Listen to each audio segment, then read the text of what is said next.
Meghan and Harry into a rage as British fatally blasted their New York tour but celebrated Will's and Kate's. Travelling the world is nothing new for the royals. Princess Margaret put Mystique on the map after she was spotted sunning it up on the beach with loverboy Roddy Llewellyn, while Charles has shown a penchant for skiing in the snowy Swiss Alps. We'll ignore Andrew's trips to see pal Jeffrey Epstein for now.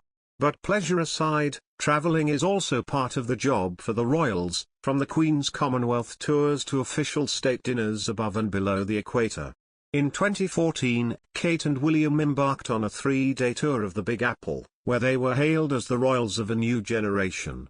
Kate visited a child development center in Harlem, where she spent an hour doing arts and crafts with the kids and wrapping presents. Meanwhile, William met with Barack Obama ahead of his speech to the World Bank on the illegal wildlife trade. The trip was a roaring success, with cheering crowds and British tabloids celebrating the couple's efforts to tackle pressing issues. The Daily Mail even described William's audience with Obama as groundbreaking.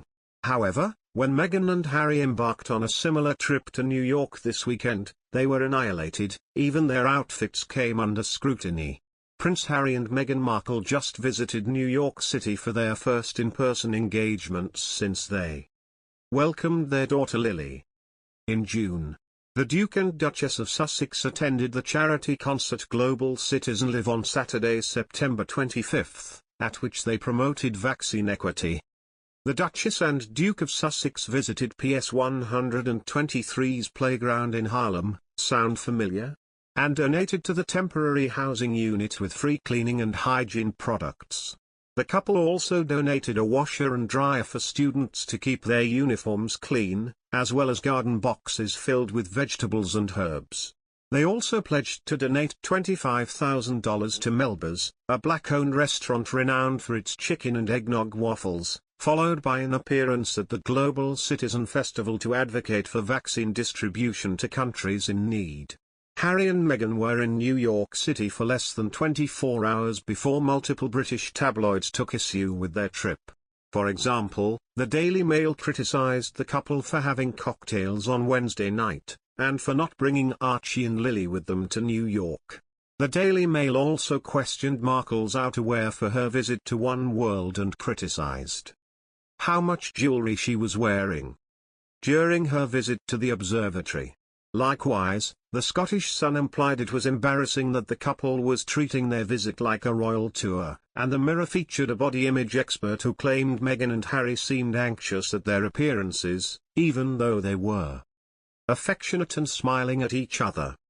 Throughout the morning, the coverage is markedly different from the way many of the same outlets wrote about Prince William and Kate Middleton's 2014 trip to New York City, even though the Duke and Duchess of Cambridge did some of the exact same things as Meghan and Harry.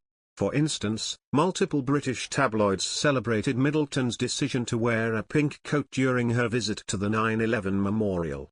The Daily Mail said she was fighting off the gloomy weather with the garment, and the Daily Express named the coat one of her best outfits of 2014. The same outlets criticized Meghan and Harry for wearing black to their visit to the 9/11 museum, even though it's quite common to wear black to memorial sites. The Daily Express amplified tweets that questioned the couple's dark clothing, and the Daily Mail mockingly asked if Markle forgot to check the weather because she wore a coat in 27-degree weather in one of its headlines. But of course, Meghan and Harry's good was manipulated into a ploy to secretly film part of their Netflix series. Certain right-wing outlets branded the tour as woke and slammed the two for flying a private jet.